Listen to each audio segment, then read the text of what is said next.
નારણ કાછડિયાએ આક્ષેપ કર્યા અને એની સાથે સાથે કોના ઈશારે થઈ રહ્યું છે, પોલીસ કોના ઈશારે કામ કરી રહી છે એ સવાલો પણ ઉઠાવ્યા. સ્વાભાવિક રીતે જ ભારતીય જનતા પાર્ટીમાં જ ક્યાંક તડા તો નથી પડી રહ્યા અને જે તડા આપણે લોકસભાની ચૂંટણી વખતે જોયા હતા એ હવે ખીણ બનતા તો નથી દેખાઈ રહ્યા. ઘણા બધા સવાલો છે, પણ આ બધા વચ્ચે આ સંદેશ ન્યૂઝ સાથેની વાતચીત હતી. પણ એની પહેલા એક વિડીયો નારણ કાછડિયાએ પોતે પણ જાહેર કરેલો છે અને એમાં ગોપાલ ઇટાલિયાની પણ વાત કરી છે અને એમાં તેઓ કહે છે કે તો વિપક્ષમાં છે, એટલે ખેર એમની શું વાત કરી, પણ એમણે જે પટ્ટા માર્યા એના વિશે વાત કરી હતી. ગોપાલ ઇટાલિયાએ સામે પ્રતિક્રિયા આપી છે કે મને સ્થળ અને સમય નારણભાઈ આપે ત્યાં પટ્ટા મારીને બતાવે.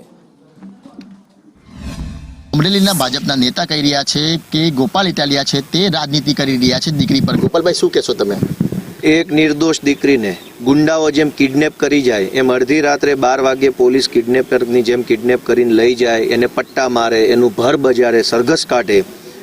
આવી રાજનીતિની શરૂઆત કોણે કરી? પોતે શક્તિશાળી છે, મારી સામે બોલશો તો ખરાબ હાલત થઈ જાય છે, એવી શક્તિ પ્રદર્શન કરવાની રાજનીતિની શરૂઆત ભાજપના લોકોએ કરી. ભાજપના લોકોએ એક દીકરી સાથે અન્યાયની રાજનીતિ કરી છે, માટે અમે હવે ન્યાયની રાજનીતિ કરી રહ્યા છીએ. અને દીકરીને ન્યાય અપાવવા માટે જે કાંઈ અમે કરીએ છીએ એ રાજનીતિ હોય તો થઈ જાય રાજનીતિ. તો નારણભાઈ પોતે આવીને મને 10 પટ્ટા મારી લે, એને એવું લાગતું હોય કે આ નાટક છે, આ સ્ટન્ટ છે, તો એમને સંતોષ થઈ જાય. પોતે જાતે આવીને 10-15 પટ્ટા જે કાંઈ એમને યોગ્ય લાગે મને મારી લે અને પછી એમને ખાતરી થાય કે બરાબર છે, પછી ન્યાય અપાવજો દીકરીને.